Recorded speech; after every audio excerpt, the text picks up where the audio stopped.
మీకా గ్రంథంలో ఇది ఏడవ మెసేజ్, సెవెంత్ మెసేజ్.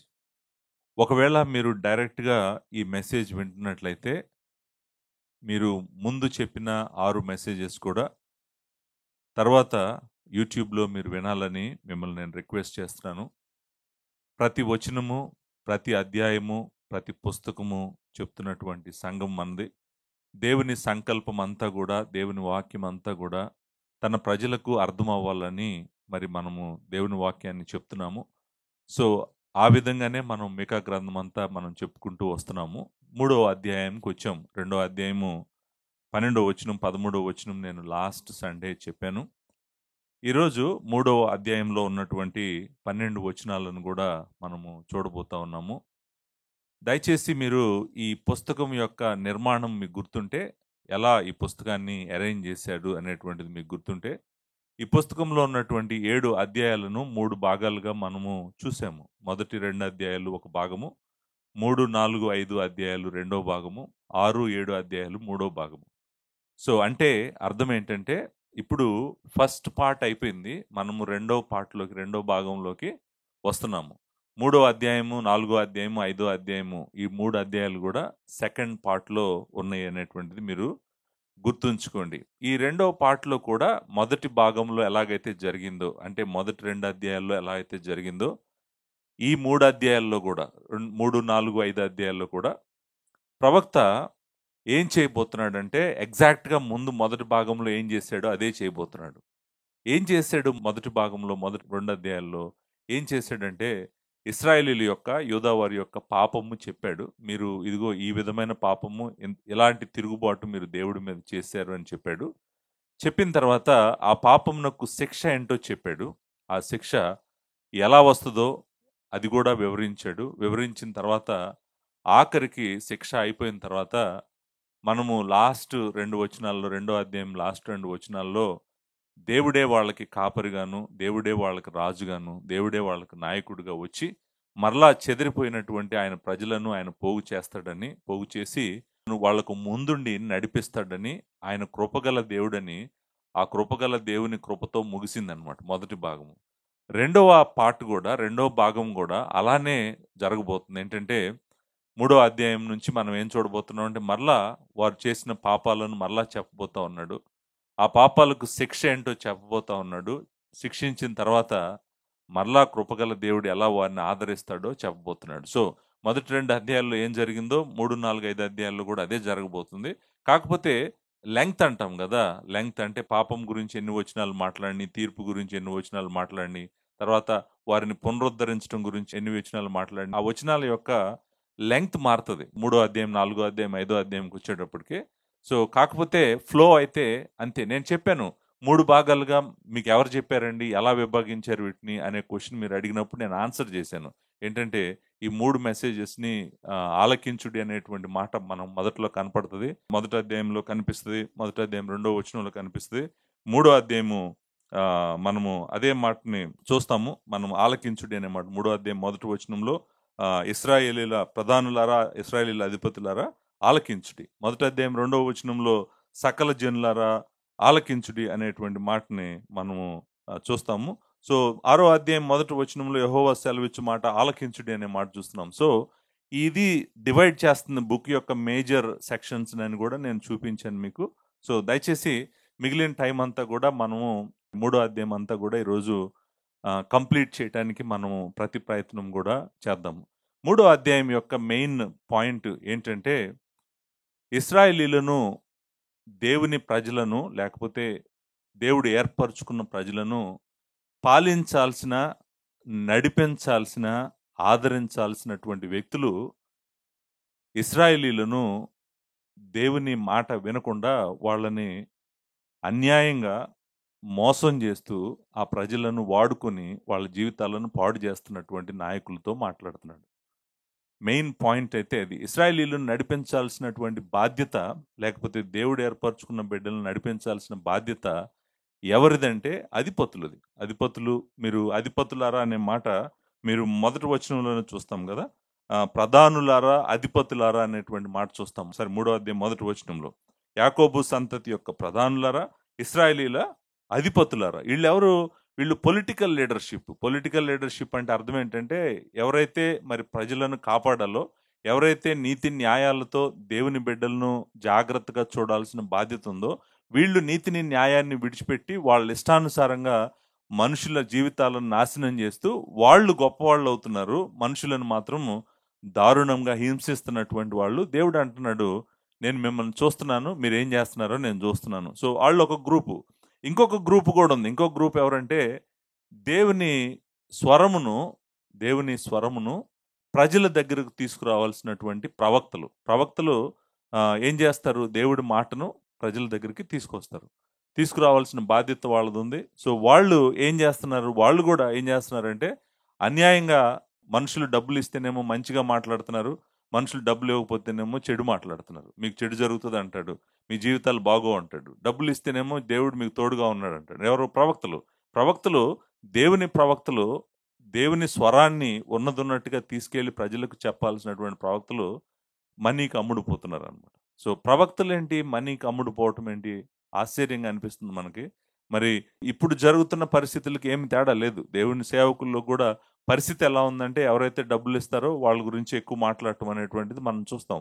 మంచిగా మాట్లాడటం అనేటువంటిది చూస్తాము. సో ఇది ఈ కాలానికి ఆ కాలానికి పెద్ద తేడా ఏం లేదు. మీరు ఎగ్జాక్ట్గా చూస్తారు. మనము ఈ అబద్ధ ప్రవక్తల్ని చాలా చోట్ల చూస్తాము. 3వ అధ్యాయం 5వ వచనంలో అంటాడు, ఆహారం నముల్చు సమాధానం ప్రకటించు వారును ఒకడు తమ నోట ఆహారం పెట్టని ఎడల అతని మీద యుద్ధము ప్రకటించు వారునై నా జనులను పొరపెట్టు ప్రవక్తలను గూర్చి యెహోవా సెలవిచ్చినదేమనగా. సో ఇక్కడ మనము ఫస్ట్ పొలిటికల్ లీడర్షిప్ని చూసాము. తర్వాత ఈ ప్రాఫిట్స్ని చూస్తున్నాం, ప్రవక్తలను చూస్తున్నాం. ప్రవక్తలు రిలీజియస్ ఆస్పెక్ట్లోకి వస్తారు. వీళ్ళు జాగ్రత్తగా ప్రజల దగ్గరికి దేవుని వాక్కుని తేవాల్సినటువంటి వాళ్ళు. 3వ గ్రూప్ ఉంది. వీళ్ళిద్దరే కాకుండా ఇంకో గ్రూప్ కూడా ఉన్నారు. వాళ్ళు ఎవరంటే యాజకులు. యాజకులు ఏం చేస్తారంటే ప్రజలను దేవుని దగ్గరికి తీసుకెళ్ళాలి వాళ్ళు.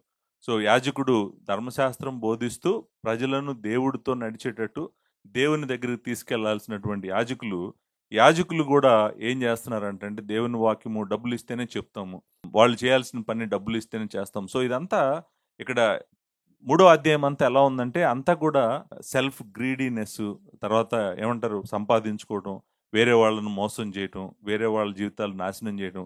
ఎవరికి ఏమైనా పర్వాలేదు, వాళ్ళు మాత్రం బాగా సంపాదించుకోవాలి, వాళ్ళు మాత్రం క్షేమంగా ఉండాలి, నీతి న్యాయాలు ఉన్నాయా దేశంలో లేవా అనేటువంటిది అవసరం లేదు, ఎవరి జీవితాలు ఏమైపోయినాయి, తలక్రిందులు అయిపోయినాయి అనేటువంటిది వాళ్ళకి అవసరం లేదు. వాళ్ళకి అధికారం ఉంది, వాళ్ళ చేతుల్లో పవర్ ఉంది, తర్వాత వాళ్ళకి దేవుడు తోడుగా ఉన్నాడని ప్రవక్తలు చెప్తున్నారు. యాజకులు అయితే ఏకంగా మేము అపాయింట్ చేయబడ్డాం కాబట్టి మమ్మల్ని ఎవరు ఏం చేయలేరు, మేము ఏం చేయాలనుకున్నామో అదే చేస్తాం. సో అంటే మీరు జాగ్రత్తగా గమనిస్తే ఏంటంటే ఇన్ఫ్లుయెన్స్ ఉన్నటువంటి వాళ్ళు, పవర్ ఉన్నటువంటి వాళ్ళు, అధికారం ఉన్నటువంటి వాళ్ళు మనుషుల్ని నీతి న్యాయాలు లేకుండా మనుషుల్ని వాళ్ళకి ఎలా అవసరమైతే అలా వాడుకొని మనుషుల జీవితాలను నాశనం చేసినా కూడా వీళ్ళు సంతోషంగా ఉండాలని ప్రయత్నం చేస్తున్నారు. అలాంటి వారిని గురించి మీకా మాట్లాడుతున్నాడు. మీరు జాగ్రత్తగా ఆలోచించండి. అసలు ఎలా ఉందంటే ఈ అధ్యాయం చదివితే మీకు ఎలా అనిపిస్తుంది అంటే, మనం గనక ఒక దేశ రాజధానిలో నిలబడి ప్రైమ్ మినిస్టర్ ప్రెసిడెంట్ మీద మీరు ఎలా చేస్తున్నారు అని కనుక ప్రకటించామనుకోండి, మీరు చేస్తున్న అన్యాయాలన్నీ నేను చెప్తాను వినండి అని చెప్పి ప్రకటించామనుకోండి, యెరూషలేములో ఈ విధంగా నిలబడి అధిపతులను, తర్వాత మన ప్రధానులను, వీళ్ళందరి గురించి మాట్లాడుతూ మీరు ఎంత అన్యాయం చేస్తున్నారని మాట్లాడారు అనుకోండి, ప్రవక్తను ఊరుకుంటారా? ప్రవక్తనే ఊరుకోరు. ఎందుకంటే దేశం మొత్తం అందరూ కూడా ఈ కరప్ట్ పీపుల్ అందరూ ఉన్నారు కదా, ఈ కరప్ట్ పీపుల్ అందరూ వచ్చి మీద పడిపోతారు అనమాట. అలాంటి పరిస్థితుల్లో మీకా ఈ మెసేజ్ని ప్రకటిస్తున్నాడు. మీరు జాగ్రత్తగా గమనించండి. దేవుడు ఏం చెప్పాడో ప్రవక్త అది చెప్పాలి. మరణిస్తానా, చనిపోతానా, చంపేస్తారా, రంపంతో కోస్తారా, తల తీసేస్తారా అనవసరం. ఒక నిజమైన ప్రవక్త ఎలా ఉంటాడంటే దేవుడు ఎగ్జాక్ట్గా ఏదైతే చెప్పమన్నాడో అది చెప్తాడు. అది చెప్పాలంటే చాలా ధైర్యం కావాలి, మామూలు ధైర్యం కాదనమాట. ఆత్మపూర్ణుడైతేనే మాత్రమే చెప్పగలడు. పరిశుద్ధాత్ముడి చేత నింపబడిన వ్యక్తి మాత్రమే అలా చెప్పగలడు, లేకపోతే చెప్పలేడు. అంత పవర్ఫుల్ మెసేజ్. అసలు ఈ 12 వచనాలు చదివితే మనకేమనిపిస్తుంది, అసలు ఇది ఎలా ప్రకటించాడు యెరూషలేము మధ్యలో నిలబడి? అంత powerful people, political powerful people, religious powerful people, అందరూ కూడా స్ట్రాంగ్ పీపుల్ మధ్యలో నిలబడి దేవుడు మీ మీద కోపంగా ఉన్నాడు, దేవుడు మీ మీద తీర్పు తీర్చబోతున్నాడు అని ప్రకటించాలంటే ఈ ప్రవక్తకి మామూలు గుండె సరిపోదు. చాలా పవర్ఫుల్ హార్ట్ అయి ఉండాలి. చాలా స్ట్రాంగ్‌గా ఉండాలి. లేకపోతే చేయలేడు. సో, మనకి ఈ అధ్యాయంలో మీకా ఎలాంటి వ్యక్తో కూడా కనిపిస్తాడు. మీకా ఎలాంటి వ్యక్తి అంట 8వ వచనం చదవండి మీరు. నేనైతే యాకోబు సంతతి వారికి తమ దోషములను, ఇశ్రాయేలునకు తమ పాపలను కనపరచుటకై యెహోవా ఆత్మావేశము చేత బలముతోనూ, తీర్పు తీర్చు శక్తితోనూ, ధైర్యముతోనూ నింపబడిన వాడనై ఉన్నాను. చూసారా ఎలా మాట్లాడుతున్నాడు? ఎలా మాట్లాడుతున్నాడంటే నాకు దేవుడు తోడుగా ఉన్నాడు. నాకు ప్రాణం పోయినా, లేకపోతే ఎవరైనా నన్నేం చేసినా ఏం పర్వాలేదు నాకు. నేను మాత్రం దేవుని ఆత్మతో నింపబడ్డాను. నేను మాత్రం ప్రకటిస్తాను. అబద్ధ ప్రవక్తలు ఏం ప్రకటిస్తున్నారో గానీ, నేను మాత్రం నిజమైన వాక్యాన్ని, దేవుని మాటను నేను ప్రకటిస్తాను అని చెప్పినటువంటి వ్యక్తి మీకా. వీళ్ళు చేసిన పాపాలేంటో గూడా చెప్తాడు. 12 వచనాల్లో ఎవరు ఏం పాపం చేశారు? ఎలాంటి పాపం చేశారు? చెప్తాడు. సో, ముందు మనము ఈ 12 వచనాల్లో ఏం చూస్తామంటే, ప్రధానులు, అధిపతులు వాళ్ళు చేసిన పాపం ఏంటో చెప్తాడు. ప్రవక్తలు చేసిన పాపం ఏంటో చెప్తాడు. యాజకులు చేసిన పాపం ఏంటో చెప్తాడు. వీళ్ళు చేసిన పాపము మాత్రమే కాకుండా వీళ్ళకి దేవుడు ఎలాంటి తీర్పు తీర్చబోతున్నాడో కూడా చెప్తాడు. తీర్పు గురించి కూడా మాట్లాడతాడు. ఇదిగో మీ మీదకి ఎలాంటి తీర్పు వస్తుంది అని మాట్లాడతాడు. మాట్లాడుతూ దాన్ని ఎండ్ చేస్తాడు. ఏంటంటే ఎలా ఎండ్ చేస్తాడంటే, నిజానికి తీర్పు మీ జీవితాల్లోనే కాదు, అసలు మీరు నివాసం ఉంటున్నటువంటి యెరూషలేం కూడా, ఏ దేశంనైతే మీరు ఆశ్రయించుకొని బతుకుతున్నారో, ఏదైతే మీకు దేవుడు ఇచ్చాడో దాన్ని కూడా దేవుడు నాశనం చేయబోతున్నాడు అని ఈ అధ్యాయము ఎండ్ అవబోతా ఉందన్నమాట. మీరు చూడండి ఇక్కడ నేను మీకా గ్రంథం చెప్తున్నప్పుడు మనకు వచ్చేటువంటి కష్టం ఏంటంటే, ఇది అసలు నేను ఒక సంఘంగా క్రీస్తు యొక్క రక్తంలో కడగబడినటువంటి ఒక విశ్వాసిగా ఇది నాకు ఎలా సంబంధిస్తుంది, దీన్ని నేను ఎలా అర్థం చేసుకోవాలి వచనాలను అనేటువంటి స్ట్రగుల్ మీకు ఉంటుంది. కానీ దేవుని నిత్య వాక్యము, నిత్యము నిలబడేటువంటి వాక్యము చాలా మంచి వాక్యము. మనము దేవుడెవరో తెలుసుకోవచ్చు, మనిషి ఎవరో తెలుసుకోవచ్చు, పాపం అంటే ఏంటో తెలుసుకోవచ్చు, దేవుడు పాపాన్ని ఎలా స్పందిస్తాడో తెలుసుకోవచ్చు, ఎవరిని ఎలా శిక్షిస్తాడో తెలుసుకోవచ్చు. అంతేకాదు అన్నిటికన్నా ప్రాముఖ్యమైనది నాకు ఈ వచనాలు చదివిన తర్వాత అనిపించింది ఏంటంటే, క్రీస్తు యొక్క మనసు లేకపోతే ఏ వ్యక్తి కూడా నిజంగా దేవునికి ఎందుకు పనికిరాడు. ఇది క్రీస్తు యొక్క మనసు, దేవుని యొక్క మనసు లేదనుకోండి. దేవుని మనసు ఎలాంటి మనసు అంటే, నేను శ్రమ పడినా పర్వాలేదు, నేను కష్టపడినా పర్వాలేదు, వేరేవాడు మంచిగా ఉండాలనేటువంటిది దేవుని యొక్క మనసు, క్రీస్తు మనసు. క్రీస్తు మనసు ఆయనకంటూ ఆయన ఏమీ కోరుకోలేదు కానీ, ఆయన వేరే వారి మంచి కోసం తన ప్రాణమే పెట్టాడు. సో, అది క్రీస్తు యొక్క మనసు. నిజానికి ఏ ప్రజలనైతే దేవుడు వీళ్ళకి అప్పగించాడో, ఈ అధిపతులు, ఈ అధికారులు వీళ్ళందరూ కూడా, తర్వాత యాజకులు, తర్వాత ప్రవక్తలు వీళ్ళందరూ కూడా నిజంగా వాళ్ళకి క్రీస్తు లాంటి మనసుంటే దేవుని మందను వీళ్ళు ఎలా కాయాలి? చాలా జాగ్రత్తగా కాయాలి కదా! వాళ్ళు అలా కాయలేదు. అంతా స్వార్థపరులు. వాళ్ళకేంటి అనేటువంటిది ఎతుక్కున్నారు. నేనెంత సంపాదించగలనని ఎతుక్కున్నారు. ఎవరి జీవితాలు ఎలా పోయినా కూడా వాళ్ళకి అవసరం లేదు. అంటే అర్థం ఏంటంటే, ఒక వ్యక్తి క్రీస్తు లాంటి మనసు లేకపోతే వాళ్ళ జీవితాలు నాశనం అయిపోతాయి. ఎందుకంటే వాళ్ళు స్వార్థంతో ప్రవర్తిస్తుంటారు. అంతా స్వార్థమే వాళ్ళకి. అంతా వాళ్ళ గురించే. అసలు సమస్తము వాళ్ళ చుట్టే తిరుగుతుందని అనుకుంటారు. అంతేగాని నాకు నాకు లేకపోయినా గూడా దేవుడు నాకు అప్పగించినటువంటి ఆయన బిడ్డలు మంచిగా ఉండాలనేటువంటి మనసు వీళ్ళలో ఒక్కళ్ళకి కూడా లేదు. సో, ఆ మనసు నిజంగా నాకేమనిపించిందంటే ఈ అధ్యాయం అంతా చదివిన తర్వాత, ఓహ్! నిజంగా క్రీస్తుని అర్థం చేసుకుంటేనే, నిజంగా దేవుడిని అర్థం చేసుకుంటేనే మనకు ఆ మనసొస్తది. వీళ్ళకసలు ఆ మనసే లేదు. ఎంత క్రూరంగా ఉన్నారు. మరీ ఆ దేవుడు తెలియని ప్రజల్లాగా వీళ్ళు ప్రవర్తిస్తున్నారు అనేటువంటిది మనకి ఈ 12 వచనాలు చదివితే మనకనిపిస్తదనమాట. సో, ఈ 12 వచనాలని నేను 3 పాయింట్‌ల్లో చెప్తాను.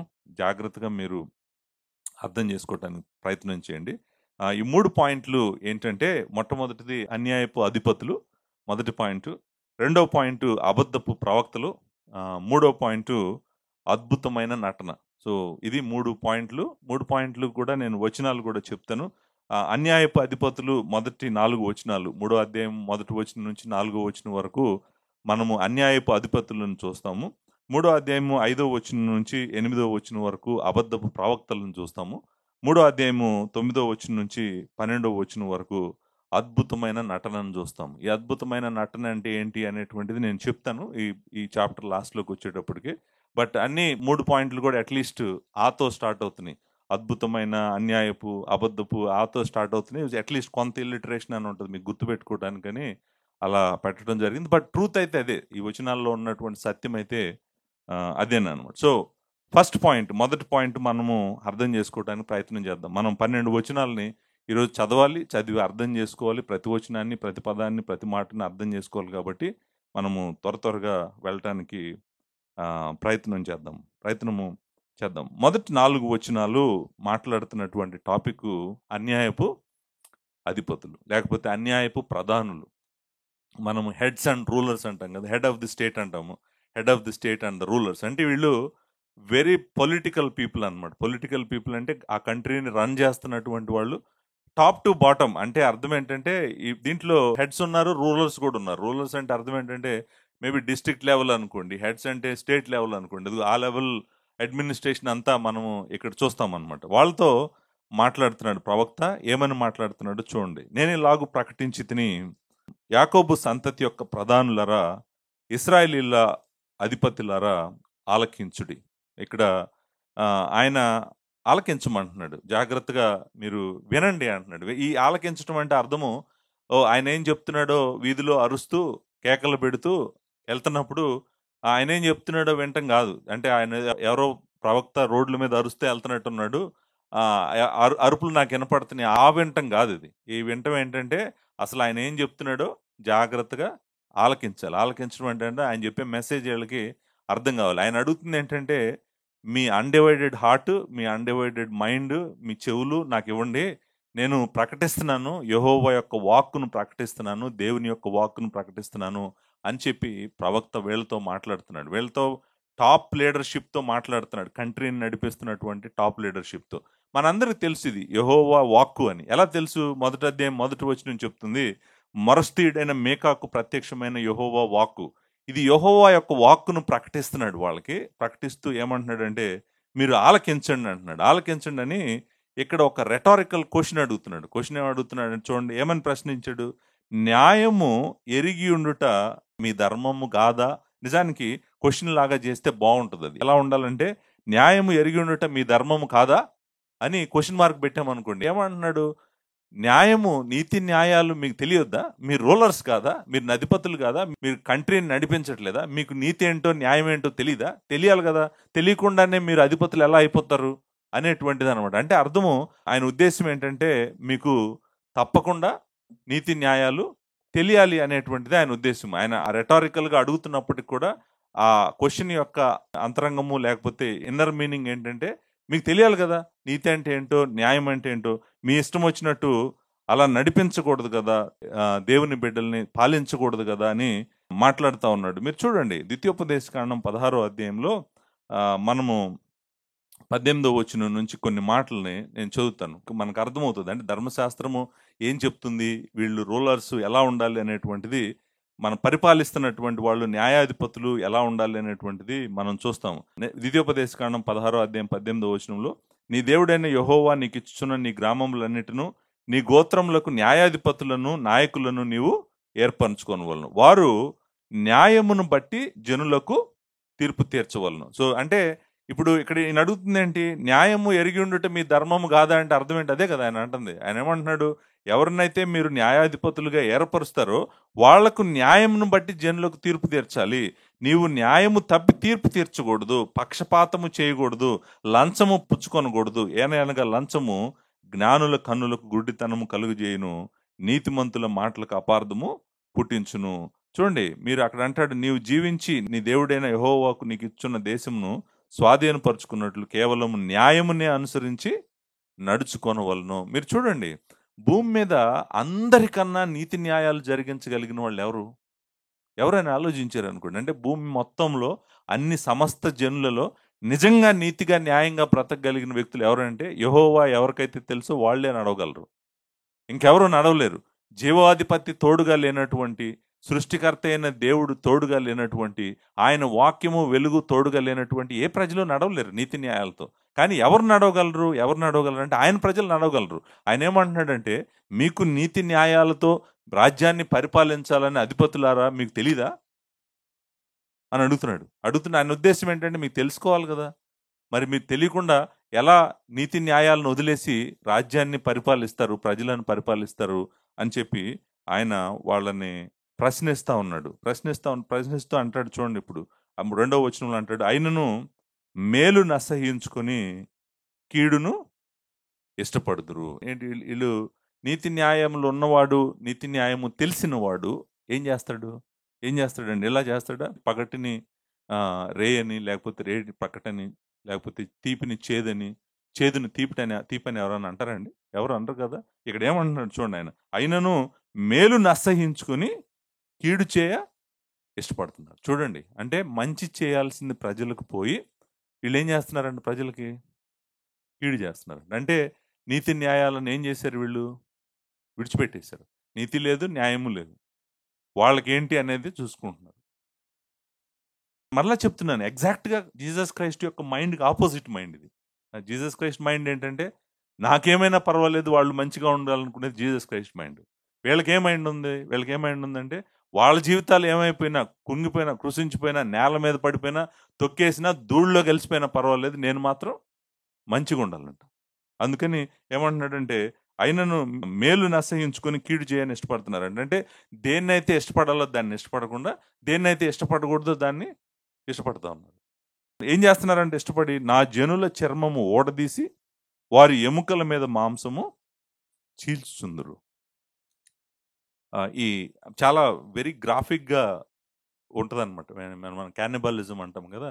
మనం క్యానిబలిజం అంటే మనుషులను తింటాం అనమాట. అది నిజానికి ఇక్కడ పిక్చర్ దగ్గర అలానే ఉంది. ఆ పిక్చర్ చూస్తే మనకి ఏముందంటే, జనుల చర్మము ఓడదీసి స్కిన్ మొత్తం కట్ చేసి, ఆ స్కిన్ తీసేసారు అనుకోండి, ఏముంటుంది? బోన్ మీద ఏముంటుంది? మాంసం ఉంటుంది. ఏం చేస్తున్నారంటే వాళ్ళు చర్మం ఓడదీసి వారు ఎముకల మీద మాంసము చీల్చుచుందురు. ఇప్పుడు మీరు జాగ్రత్తగా ఆలోచించండి.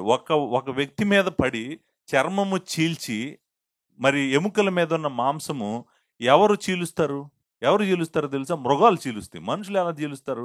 ఇది మనుషులకు వాడాల్సిన భాష కాదు. ఇది ఎవరికి వాడాల్సిన భాష? ఇది మృగాలకు వాడాల్సిన భాష. అంటే వీళ్ళు ఎలా ప్రవర్తిస్తున్నారు అంటే దారుణమైన మృగాల్లాగా ప్రవర్తిస్తున్నారు. దేవుని బిడ్డలను మంచిగా చూడాల్సినటువంటి వీళ్ళు అంత దారుణంగా ప్రవర్తిస్తున్నారు. నా జనుల మాంసమును భుజించుచు వారి చర్మము ఒలిచి వారి ఎముకలను విరిచి, ఒకడు కొండలో వేయు మాంసమును ముక్కలు చేయనట్టుగా బాణలో వేయు మాంసముగాను వారిని తుత్తునీయులుగా పగలగొట్టుచున్నారు. మీరు చూడండి, పిక్చరు మనకి ఏమర్థం అవుతుందంటే, ఇంకా ఒక యానిమల్ వచ్చి మీదపడి మనల్ని క్రష్ చేసి తినటం మాత్రమే కాదు, కానీ తీసుకొని వెళ్ళి జాగ్రత్తగా మొత్తం మాంసం అంతా ఎముకలతో సహా వేరు చేసి కొండలో వేసి వండుకొని తింటున్నారు. ఎంత దారుణంగా ఉందో చూడండి. మీరు గుర్తుంచుకోండి, హైయెస్ట్ అథారిటీ ఎవరికైతే ఉంటుందో, అంటే హైయెస్ట్ అథారిటీ అంటే ఏంటంటే దానిని ఏలటానికి హైయెస్ట్ పవర్ ఎవరికైతే ఉంటుందో, ఆ పవర్ని దాటి ఇంక పవర్ ఎవరు ఉండరు కదా. హైయెస్ట్ పవర్ ఉన్న వాళ్ళు ఏమనుకుంటారంటే, నేనేం చేసినా, ఎలా చేసినా, ఎవరి జీవితాలు నాశనం చేసినా, ఎవరిని చంపేసినా నన్ను ఎవరు ఏమీ చేయలేరు. నేను ఎన్ని 100 కోట్లు, ఎన్ని 1000 కోట్లు అక్రమ సంపాదన చేసుకున్నా ఎవరు ఏం చేయలేరు. ఎందుకంటే నేను కదా టాప్ పోస్ట్లో ఉంది. హైయెస్ట్ అథారిటీ నేను కదా. నన్ను ఎవరు కదిలించగలరు? నన్ను ఎవరు ఏం చేయగలరు? ఎవరి జీవితం ఎక్కడ నాశనం అయిపోతే నాకెందుకు? నాకు కావాల్సింది డబ్బులు, నాకు కావాల్సింది నా సుఖము, నాకు కావాల్సింది నా ఫ్యూచరు అనుకొని మనుషులను ఎలా తింటున్నారో చూడండి. ఇక్కడ మీరు గమనించాల్సిందంటే, ఇవి పిక్చర్స్. నిజానికి వాళ్ళెవరు ఏ మనిషి చర్మము తీయట్లేదు, ఏ మనిషి ఎముక మీద ఉన్న మాంసము కొరగట్లేదు, దాన్ని కొండలో వేసి వండుకొని తింటలేదు. అదంతా నిజమే, మనకు తెలుసు. వాళ్ళు నిద్రపోతున్న వాళ్ళని లేపుతున్నాడు. మీ కళ్ళు మొత్తం క్లోజ్ అయిపోయినాయి. మీరు కీడునేమో మంచి అంటున్నారు, మంచినేమో కీడు అంటున్నారు. అసలు మీ కళ్ళే కనిపించట్లేదు, మీ చెవులు కూడా వినిపించట్లేదు. అసలు మీరు ఏం చేస్తున్నారో చెప్తున్నాను వినండి అని ఈ పిక్చర్స్ వాడాడు. ఒక పిక్చర్ ఏమో ఒక వైల్డ్ యానిమల్ మీద పడి కొరికితే ఎలా ఉంటుందో ఒక పిక్చర్ వాడాడు. తర్వాత ఒక మీల్ ప్రిపేర్ చేసుకోవడం కోసం, ఒక మాంసం మీల్ ప్రిపేర్ చేసుకోవడం కోసం, వండుకోవడం కోసం ఎలా తింటున్నారో ఈ 2 పిక్చర్స్ వాడి ఏం చేస్తున్నాడంటే వాళ్ళు చేస్తున్న పాపం ఏంటో చెప్తున్నాడు. ఇప్పుడు చూడండి, మీ అందరికి తెలుసు కదా, ప్రభువు కూడా చాలాసార్లు అన్నాడు, బలమైన గొర్రెలను కోసుకొని తింటారంట దొంగ కాపర్లు కదా. బలమైన గొర్రెలను కోసుకొని తినటం అంటే ఏంటి అంటే అర్థం ఏంటంటే ధనవంతులనేమో చక్కగా వాళ్ళ దగ్గర ఉన్న డబ్బు అంతా లాగేసుకుంటూ ఉంటారు, మిగిలింది కూడా ఇంకేమన్నా మిగిలితే పేదల దగ్గర కూడా లాగేసుకుంటారు. వీళ్ళు మాత్రము ఎవరు ఆపలేనంత కోటేశ్వర్లు అవుతూ ఉంటారు, వాళ్ళు మాత్రం అలానే బేదలుగానే మిగిలిపోతారు, లేకపోతే ఏమీ లేని వారిగా అయిపోతారు. మనము ఇప్పుడు చాలా చోట్ల పరిచర్యలో చూస్తున్నటువంటి సేమ్ పిక్చర్ ఇది, దగ్గర దగ్గర అదే పిక్చరే. కాకపోతే చేస్తున్నటువంటిది పాస్టర్లు కాదు, ఇక్కడ చేస్తుంది ఎవరంటే అధిపతులు చేస్తున్నారు, అధిపతులు చేస్తున్నారు. మరి వీళ్ళని ఏమని పిలవాలి? అన్యాయపు అధిపతులు అని పిలవకూడదా? వీళ్ళు న్యాయం చేస్తున్నారా? వీళ్ళని ఏమని పిలవాలి మనం? వీళ్ళు దుర్మార్గులైనటువంటి అధిపతులు, మామూలు వ్యక్తులు కాదనమాట. అంటే మీరు చూడండి, తుత్తునీయులుగా పగలగొట్టి ఉన్నారు అనేటువంటి మాట కూడా ఉంది కదండి. ఆ మాట మనకు కనిపిస్తుందా? తుత్తునీయులుగా పగలగొట్టడం ఏంటి? Chop them up like a meat in a pot. అంటే మొక్కలుగా చేసేస్తున్నారు అనమాట. చేసేసి వాళ్ళ జీవితాలను నాశనం చేస్తున్నారు. ఇంకా వాళ్ళు లెగవగలరా, బతకగలరా, తిరగగలరా, ఏం చేయరు. అంటే అర్థం ఏంటి? వాళ్ళ దగ్గర అధికారం ఉందని ఎదుటివారి జీవితాలను నేలకేసి తొక్కేసి మట్టిలో మొక్కలు తొక్కి వదిలి పడేస్తున్నారు. అది చేస్తుంది వీళ్ళు. చేస్తుంటే ఇప్పుడు చూడండి, దేవుడు ఏమంటున్నాడంటే, నేను అనుకుంటాను యెరూషలేములో ఉన్నటువంటి వాళ్ళందరూ కూడా ఈ మాటలు వింటుంటే వాళ్ళకి ఏమనిపించి ఉంటుందంటే, మేకా దొరికితే మనం ఎక్కడో చోట ఎలాగోలా కాన్స్పిరసీ చేసి మేకాని చంపితే బెటర్ ఏమో. లేకపోతే మనల్ని ఎంత దారుణంగా మన పాపాలని అందరికీ చెప్తున్నాడు. అంతే కదండి. ఇప్పుడు నిజానికి అదే జరుగుతుంది. ఇర్మియా తర్వాత అంటాడు, నేను లాస్ట్లో మీకు క్లోజ్ చేస్తాను, ఇర్మియాని చంపాలంటారు, ఇర్మియాని చంపుతానంటారు. ఇర్మియా ప్రకటిస్తుంటే ఇలానే ప్రకటిస్తాడు. ఈయన తర్వాత ఆల్మోస్ట్ 150 ఇయర్స్ తర్వాత వస్తాడు ఇర్మియా వచ్చి ఇర్మియా కూడా ప్రకటిస్తే ఏమంటారు? ఇర్మియాని చంపాలంటారు. ఇర్మియాని చంపాలన్నప్పుడు ఆ పెద్దల్లో కొంతమంది లేచి అంటారు, ఇదేంటి మేకా ఇదే యెరూషలేములో ఇదే విధంగా మేకా ప్రకటిస్తే రాజు మారు మనసు పొందాడు, మీరేంటి ఇర్మియాని చంపుతానంటారేంటి? ఇర్మియాని చంపుతానన్నారు. మనం ఈ మెసేజ్ లాస్ట్లో అక్కడికి కూడా వెళ్దాం. అంటే ఎంత ధైర్యంగా దేవుడు వాక్ను ప్రకటించడం అంటే ఈజీ కాదు, అంత ఈజీ కాదు. కానీ ఈయన ప్రకటించేశాడు. ప్రకటించడం మాత్రమే కాదు, ఇప్పుడు చెప్తాడు చూడు, 4వ వచనంలో ఏమంటాడు? వారు దుర్మార్గతను అనుసరించి నడుచుకొనుచున్నారు గనుక వారు యెహోవాకు మొరపెట్టినను ఆయన వారి మనవి అంగీకరింపక ఆ కాలమందు వారికి కనపడకుండా తన్ను మరుగు చేసుకొనును. మీరు జాగ్రత్తగా గమనించండి. ఇంతకీ ఈ దుర్మార్గులు వాళ్ళ దుర్మార్గతను అనుసరించారు కదండి. ఇప్పుడు వీళ్ళని మనం అన్యాయమనగా దుర్మార్గులే అనాలి. నిజానికి దుర్మార్గపు వీళ్ళు అధిపతులు అనమాట. వీళ్ళ దుర్మార్గతను అనుసరించి నడుచుకుంటున్నారు గనుక వారు యెహోవాకు మొరపెట్టినను ఆయన వారి మనవి ఆలకింపక ఆ కాలమందు వారికి కనపడకుండా తన్ను మరుగు చేసుకున్నాను. మీరు జాగ్రత్తగా గమనించండి. ఇక్కడ కొన్ని చెప్పని విషయాలు ఉన్నాయి. చెప్పిన విషయాలు ఏంటో చెప్తాను కానీ చెప్పని విషయాలు కొన్ని ఉన్నాయి. ఏం చెప్పలేదంటే, అసలు వాళ్ళు ఎందుకు యెహోవాకు ప్రార్థన చేస్తారు? వాళ్ళు ప్రార్థన చేయాల్సిన అవసరం ఏంటి? వాళ్ళు పవర్ఫుల్ పీపుల్.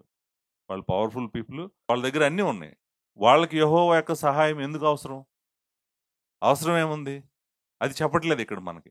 కానీ ఒకటి మాత్రం చెప్తున్నాడు, వాళ్ళంట యెహోవాకు మొరపెడతారని చెప్తున్నారు. వారు యెహోవాకు మొరపెట్టినను ఆయన వారి మనవి అంగీకరించక ఆ కాలమందు వారికి కనపడకుండా తన్ను మరుగు చేసుకున్నాను. అంటే అర్థం ఏంటంటే, యెహోవా వాళ్ళ మనవి అంగీకరించడంట, ఆయన చెవులు వాళ్ళకి ఇవ్వడంట. అంతేకాదు, ఆయన ఎంత కోపంగా ఉన్నాడంటే అసలు ఆయన ముఖం కూడా వాళ్ళకి చూపించడం ఇష్టం లేదండి. ఇప్పుడు చూడండి, ఈ పిక్చరు ఆయన ముఖము ఆ కాలమందు వారికి కనపడకుండా తన్ను మరుగుపరుచుకుంటాడు. మనము ఆయన మరుగుపరుచుకోవడం దేవుని వాక్యంలో చాలాసార్లు చూస్తాం. హీఈస్ హైడింగ్ హిస్ ఫేస్ అనే మాట మనం ఇక్కడ వాడతారనమాట. He will hide his face from them at that time అనమాట. అంటే తన ముఖమును దాచుకుంటాడంట. తన ముఖమును ఎప్పుడు దాచుకుంటాడంటే ఆయన కోపంగా ఉన్నప్పుడే తన ముఖమును దాచుకుంటాడు. ఆయన చాలా కోపంగా ఉన్నాడు. వాళ్ళు చేస్తున్న ప్రార్థన ఆయన వినటం ఆయనకి ఇష్టం లేదు, వాళ్ళకి సహాయం చేయటం ఇష్టం లేదు, అసలు వాళ్ళతో మాట్లాడటం ఇష్టం లేదు. ఆయన ముఖమే తిప్పుకుంటాడంట. కానీ ఎప్పుడు జరుగుతుంది, ఎందుకు జరుగుతుంది, ఆ డీటెయిల్స్ ఏమి చెప్పట్లేదు ఇక్కడ మనకి. కానీ ఒకటి మాత్రము మనకి అర్థమవుతుంది. అదేంటో చెప్పమంటారండి? వీళ్ళు భరించలేనటువంటి ఆపదైతే వీళ్ళ మీదకి రాబోతుంది. వీళ్ళు తట్టుకోలేని ఒక ఆపదైతే వీళ్ళ మీదకేదో రాబోతుంది. ఆ ఆపదొచ్చిన రోజు, ఆ విపత్తు వచ్చిన రోజు, వీళ్ళు యెహోవా వైపు తిరిగి మొరపెడతారంట. మొరపెట్టినప్పుడు ఆయన వాళ్ళ మనవి ఆలకించడంట. ఆలకించడు. తనను తాను మరుగు చేసుకుంటాడు. దేవుని వాక్యం చాలా సార్లు విముఖుడనై అనే మాట ఉంటది. విముఖుడు అంటే అర్థం ఏంటంటే ముఖం చూపించకుండా పక్కకు తిప్పుకున్నటువంటి వాడు. ఆ విముఖుడై ఉంటాడు. ఆయనకు వాళ్ళకి నా ముఖం మరుగు చేసుకొని నేను వాళ్ళకి కనపడను అనేటువంటి మాటని మనము 30వ కీర్తన 7వ వచనంలో చూస్తాము. ద్వితీయోపదేశకాండం 31వ అధ్యాయం 17, 18 వచనాల్లో చూస్తాము. ద్వితీయోపదేశకాండం 32వ అధ్యాయం 20వ వచనంలో చూస్తాము. యెషయా గ్రంథం 54వ అధ్యాయం 8వ వచనంలో చూస్తాం. యెషయా గ్రంథం 57, 17లో చూస్తాము. సో చాలా చోట్ల ఉంది. ఆయన ఎందుకు ముఖమును హైడ్ చేసుకుంటాడు అనేటువంటిది మీరు అర్థం చేసుకోవాలంటే ఒక్క వచనం మేబీ మన అండర్‌స్టాండింగ్ కోసం చూద్దాము. ద్వితీయోపదేశకాండము 31వ అధ్యాయము 17, 18 వచనములు. మీకు ఆయన ఎప్పుడు తన ముఖమును దాచుకుంటాడు, లేకపోతే ఆయన తనను తాను మరుగు చేసుకుంటాడు అనేటువంటిది అర్థం చేసుకోవడం కోసం చదువుతున్నాను. 31వ అధ్యాయం ద్వితీయోపదేశకాండము 17వ వచనం. ఒకవేళ వాళ్ళు గనక 16వ వచనంలో అంటాడు, యెహోవా మోషేతో ఇట్లనెను, ఇదిగో నీవు నీ పితరులతో పండుకొనబోచున్నావు. ఈ జనులు లేచి ఎవరి దేశమును తాము చేరి వారు నడుమ నుందురో ఆ జనుల మధ్యను వ్యభిచారులై ఆ అన్యుల దేవతల వెంట వెళ్ళి నన్ను విడిచి నేను వారితో చేసిన నిబంధనను మీరుదురు. కావున నా కోపము ఆ దినమున వారి మీద రగులుకొన్ను.